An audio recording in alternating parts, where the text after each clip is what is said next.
मैं कॉलेज का सबसे हैंडसम लड़का यानी स्कूल क्रश, पर अपनी मर्जी से बना क्या एक के टीवी में वेटर। सोचा नहीं था कि पहले ही दिन मेरी किस्मत ऐसे पलटेगी। तभी शराब के नशे में धुत एक लेडी बॉस ने मुझ पर हमला बोल दिया। उसने मुझे सीधा एक वीआईपी रूम में खींच लिया और पूरे 8 घंटे तक, खैर आप समझ ही सकते हो। काम खत्म होने के बाद उसने बड़े टशन में मुझे एक अनलिमिटेड ब्लैक कार्ड थमा दिया। पर असली ट्विस्ट तो अब आया। सिर्फ उस एक रात की वजह से वो प्रेग्नेंट हो गई। उसने मुझे किडनैप करके अपने आलीशान बंगले में बंद कर दिया और दिन रात बस।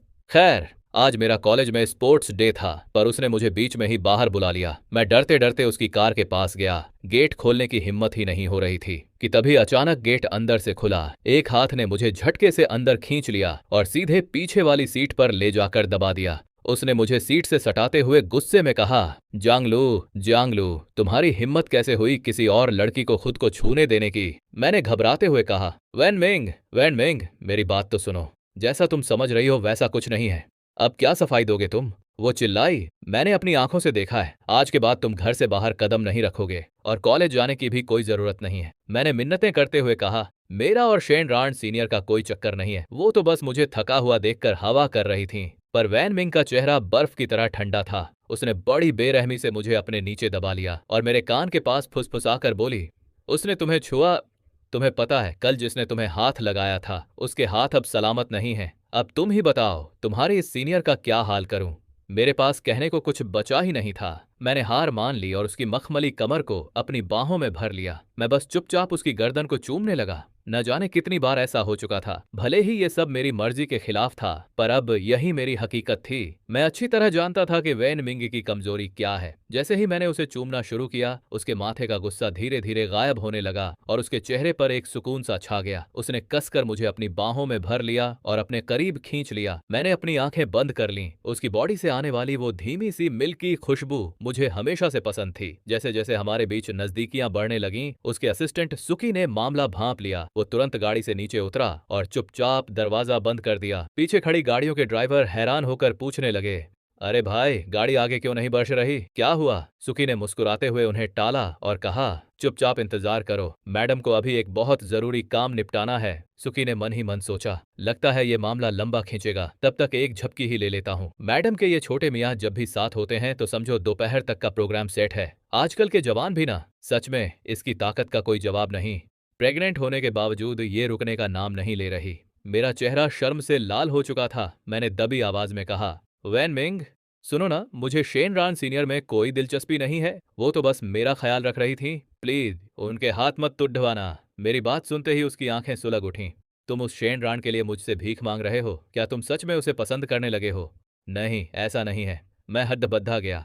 मैं तो बस तुम्हारे लिए परेशान हूँ। तुम प्रेग्नेंट हो, इतना गुस्सा सेहत के लिए ठीक नहीं है। तुम बस आराम करो ना। मैं वादा करता हूँ आज के बाद किसी भी एलडचकी से बात नहीं करूंगा। वो फुसफुसाई, तुम्हारे इन वादों पर मुझे रत्ती भर भी भरोसा नहीं है। मैंने उसे शांत करने के लिए फिर से चूमना शुरू कर दिया। मेरी ये हरकतें थोड़ी अनाड़ी जैसी थीं। शर्म के मारे मेरे खुद के कान गर्म होकर लाल पट डेच गए थे। मैं बस बार बार एक ही बात रट रहा था, मुझ पर यकीन करो वैनमिंग, प्लीज मुझ पर भरोसा करो। अब वैनमिंग की हालत खराब होने लगी थी। वो मेरे इस भोलेपन और प्यार के आगे खुद को हारती हुई महसूस कर रही थी। वो अब पूरी तरह पिघल चुकी थी। ऐसा लग रहा था जैसे वो मुझ पर अपनी जान छिड़कने को तैयार है। उसने गहरी सांस ली और कहा, ठीक है, इस बार मैं तुम्हारी बात मान लेती हूँ, पर याद रखना, अगली बार अगर किसी और औरत के करीब भी गए तो उनके हाथ मैं खुद अपने हाथों से मरोड़ दूंगी। मैंने राहत की सांस ली और कहा, नहीं वैनमिंग, अब ऐसा कभी नहीं होगा। तुम अब गुस्सा तो नहीं हो ना?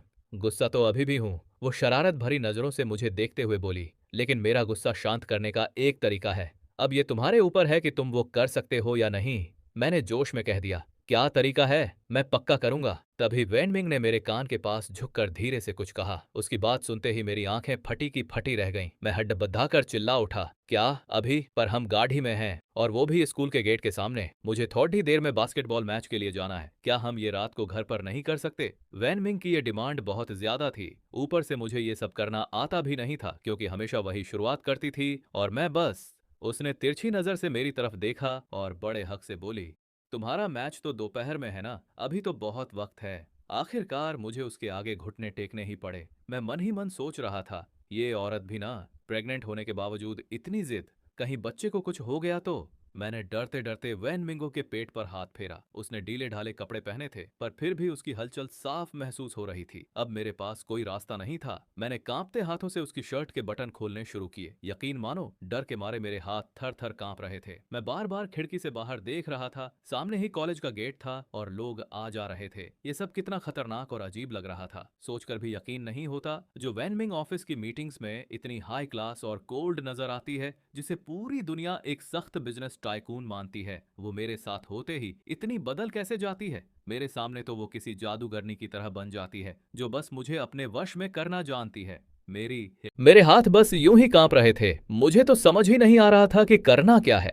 मैंने गिड़गिड़ाते हुए कहा, वैन मिंग, प्लीज मुझे अभी स्कूल जाने दो ना। जो भी है रात को कर लेंगे, प्लीज। मेरी बात सुनकर उसने अपनी तिरछी नजरों से मुझे देखा। उसकी आंखों में एक अजीब सी चमक थी। वो शरारत भरे अंदाज में बोली, रात की बात रात को देखेंगे, पर अभी।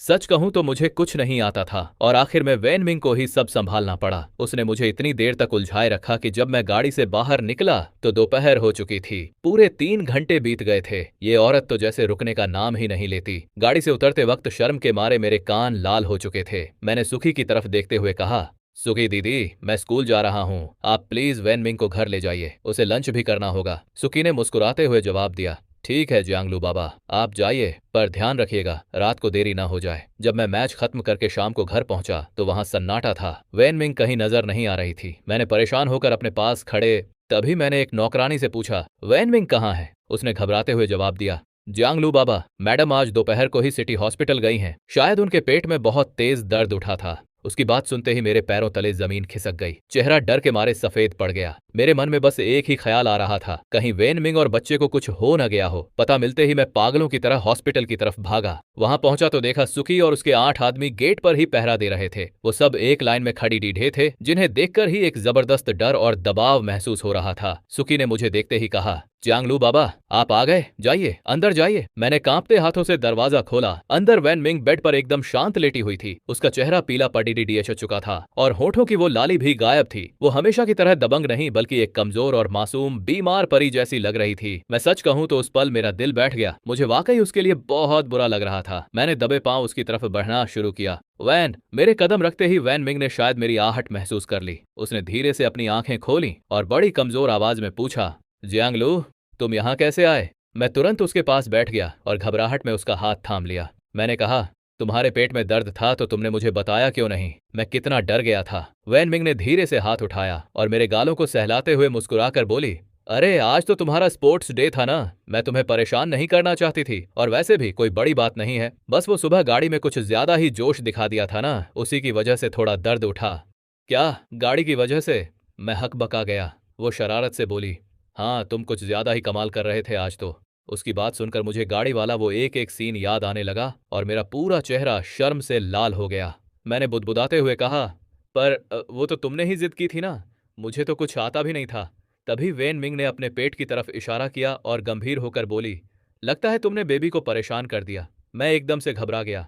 क्या? नो नो, नो नो, ठीक तो है ना? वो अभी है ना? मेरा चेहरा देखकर वो खिलखिलाकर हंस पड़ी। देखो तो कैसे जान निकल रही है तुम्हारी। नो बिल्कुल ठीक है और बहुत हेल्दी है, फिक्र मत करो। इतना कहकर उसने मेरा चेहरा अपने हाथों में थाम लिया। वैन मिंग ने मेरा चेहरा अपने हाथों में लिया और मुझे चूमने लगी। मैं पूरी तरह उसके प्यार में डूबा हुआ था कि तभी अचानक कमरे का दरवाजा खुला। अंदर एक सफेद कोट पहने डॉक्टर दाखिल हुआ।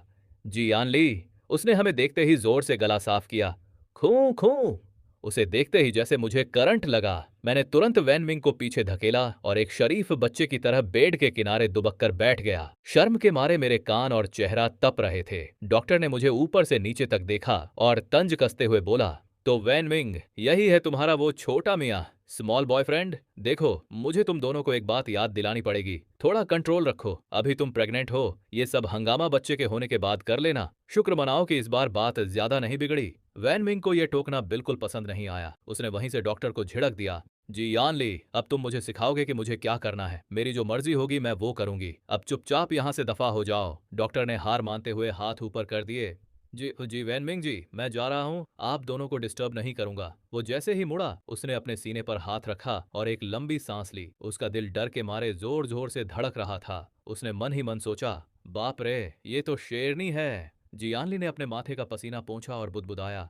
बाप रे, मैंने उसे टोकने की हिम्मत कैसे की? शायद एक डॉक्टर होने की जिम्मेदारी ही मुझसे ये सब करवा रही है। वो अभी कमरे से बाहर निकला ही था कि उसका सामना उस बर्फीली और खतरनाक सुकी से हो गया। वो उसे देखते ही एक बार फिर उछल पड़ा। सुकी ने अपनी ठंडी आवाज में पूछा, मैडम की तबीयत कैसी है? कोई फिक्र की बात तो नहीं? डॉक्टर ने घबराते हुए जवाब दिया, नहीं नहीं, सब ठीक है, बस आगे से थोड़ा ख्याल रखने की जरूरत है। इधर कमरे के अंदर मैं वैन मिंग को बड़े प्यार से समझाने की कोशिश कर रहा था। मैंने उसका हाथ पकड़ कर कहा, वैन मिंग, सुना तुमने? डॉक्टर ने क्या कहा? अब से कोई जबरदस्ती नहीं और कोई शोर शराबा नहीं। जब तक बच्चा नहीं हो जाता तुम मुझे हाथ भी नहीं लगाओगी। बस आराम से अपना ख्याल रखो, फिर बच्चा होने के बाद तुम जो कहोगी मैं वो करूंगा। वैन मिंग ने मेरी आंखों में देखा और पहली बार बड़ी मासूमियत से मान गई। ठीक है, जैसा तुम कहो मैं वैसा ही करूंगी। मैंने राहत की सांस ली और कहा, चलो अब अच्छे बच्चे की तरह आराम करो और अपना ख्याल रखो। वो बच्चों की तरह खुश होकर बोली, हाँ हाँ बिल्कुल, पर अभी तुम्हें मुझे गोद में लेकर सुलाना होगा। अगली सुबह मैं बहुत जल्दी उठ गया। मैंने धीरे से वैन मिंग के हाथ को अपनी गर्दन से हटाया और फिर उसकी भारी टांग को अपने ऊपर से नीचे उतारा। भाई साहब, यह औरत सोते समय भी इतनी खतरनाक है। पर जैसे ही मैं बेड से उतरने लगा, अगले ही पल उसकी लंबी टांगों ने मुझे फिर से अपनी तरफ खींच लिया। वैन मिंग ने अपनी नींद भरी कजरारी आंखें खोली और फुसफुसाकर पूछा, छोटे मियाँ, इतनी जल्दी कॉलेज जा रहे हो क्या? मैंने शर्माते हुए कहा, हाँ, आज मेरा बास्केटबॉल मैच है ना, तो थोड़ा पहले जाकर तैयारी करनी होगी। तुम अभी सोती रहो। वैन मिंग ने कुछ नहीं कहा, बस अपने होठों की तरफ इशारा किया, जिसका साफ मतलब था, पहले किस करो फिर जाने दूंगी। अब मैडम का हुक्म था तो मुझे भी सीधे बच्चे की तरह चुपचाप उसे चूमना ही पड़ा। मैंने जैसे ही उसे चूमा, शर्माते हुए पूछा, अब ठीक है?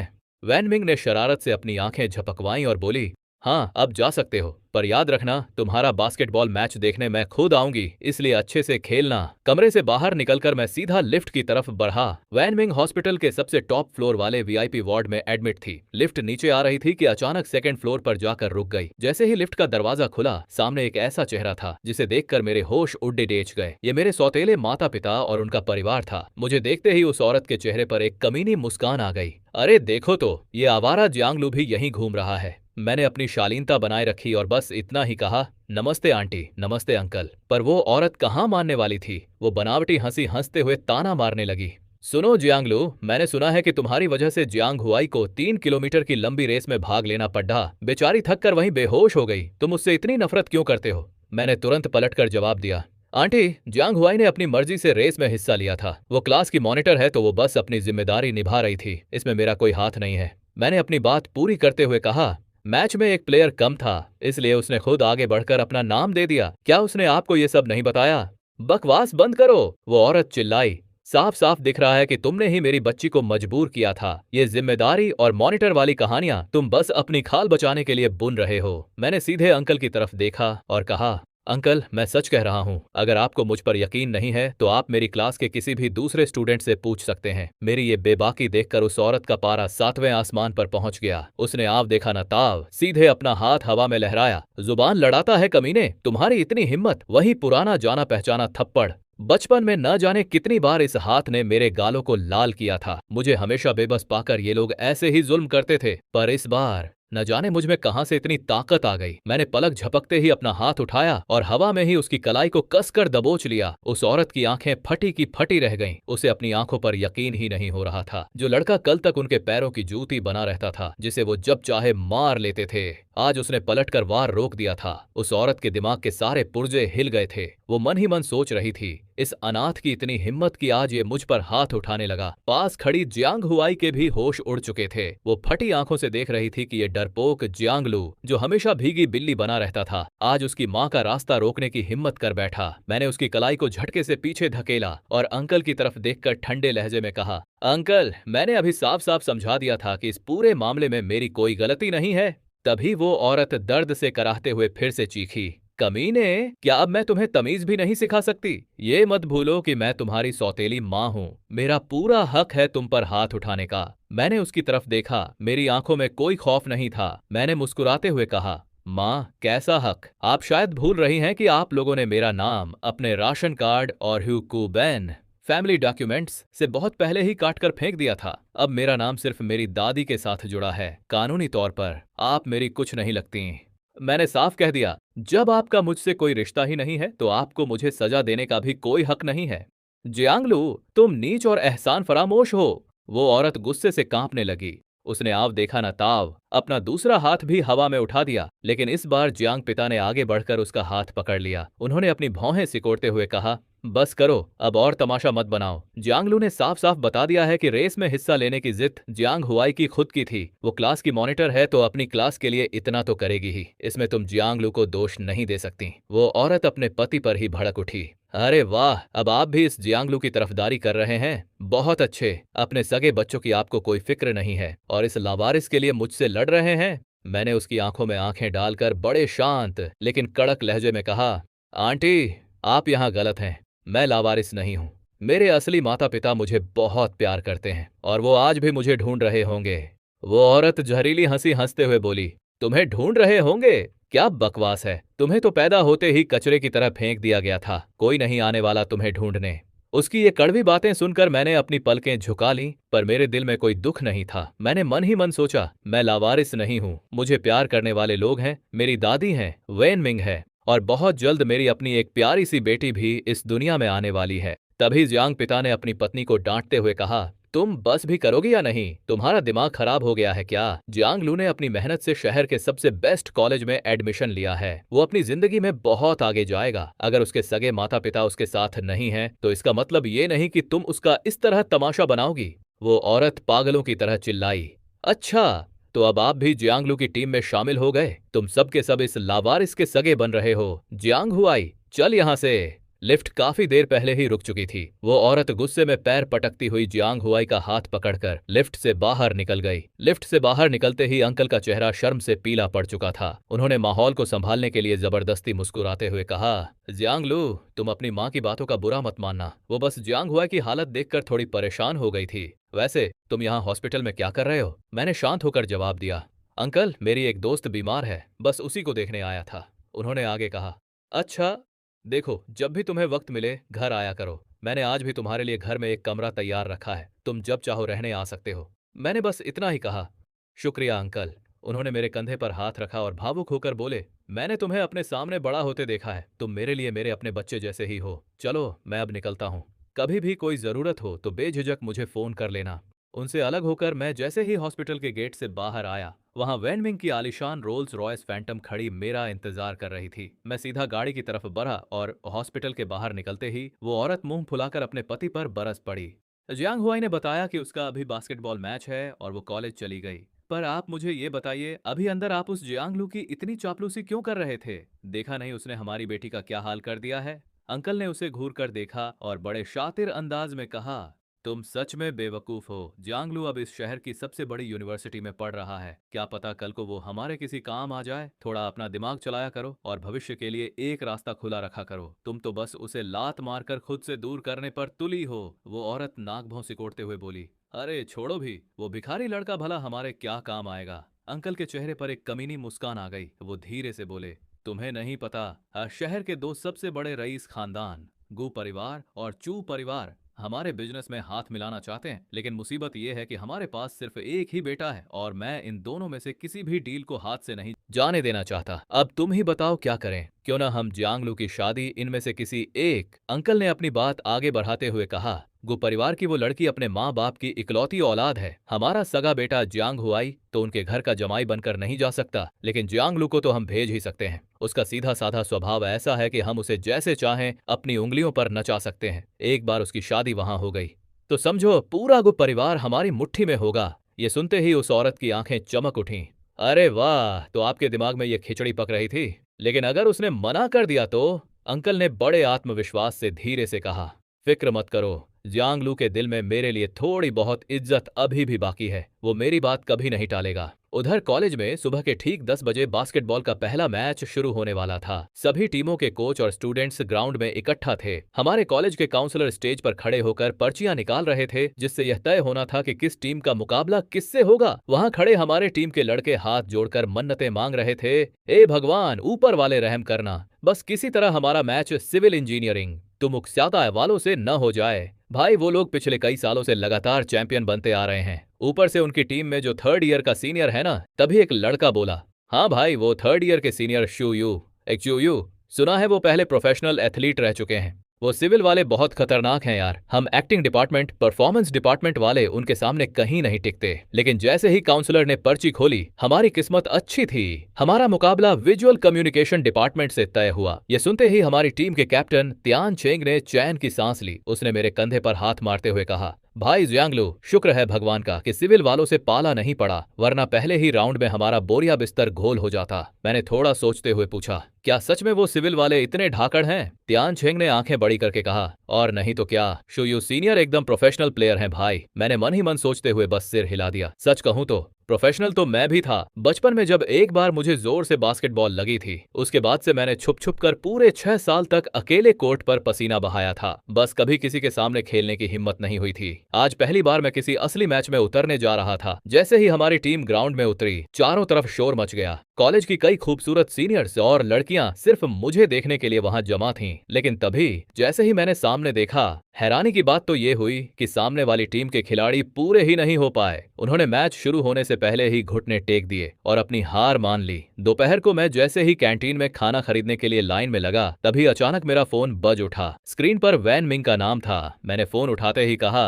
वैन मिंग, तुम अपना लंच कर लो, मैं कॉलेज की कैंटीन में आ गया हूँ। उधर से उसकी ठंडी और रौबदार आवाज आई, मैं अपनी बात दोबारा नहीं दोहराऊंगी। कैंटीन का खाना तुम्हारे लिए ठीक नहीं है। तुम्हें अभी अपनी सेहत का ख्याल रखना है। तुम्हारे पास यहाँ पहुंचने के लिए सिर्फ 9 मिनट बचे हैं।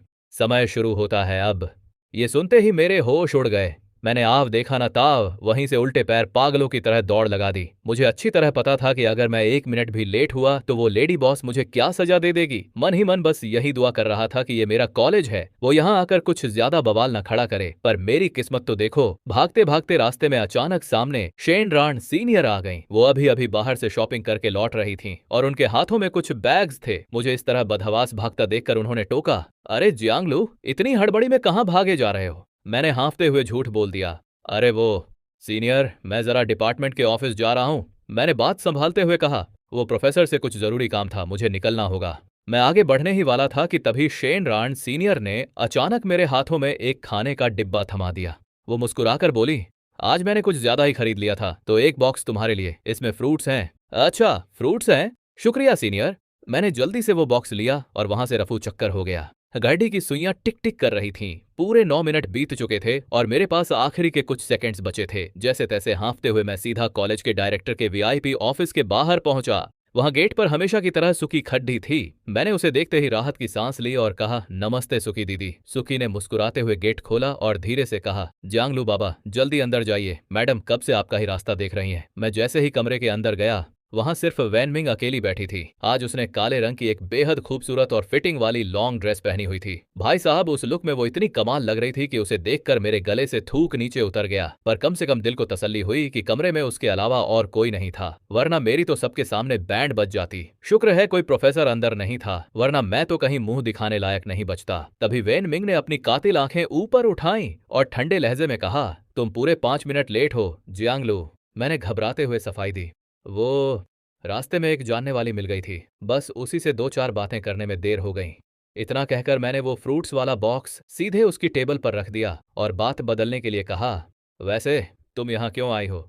अभी तुम्हारी तबीयत ठीक नहीं है, तुम्हें इस हालत में बाहर नहीं घूमना चाहिए। वैन मिंग ने अपनी एक भौं ऊपर उठाई और उस डिब्बे को देखते हुए पूछा, तो ये फ्रूट बॉक्स तुम खास मेरे लिए खरीद कर लाए हो? मैंने बिना सोचे समझे सच उगल दिया, नहीं, वो रास्ते में शेन राण सीनियर मिली थीं, ये उन्होंने ही मुझे दिया था। मेरे मुंह से शेन राण का नाम निकलते ही कमरे की हवा जैसे एक झटके में बर्फ बन गई।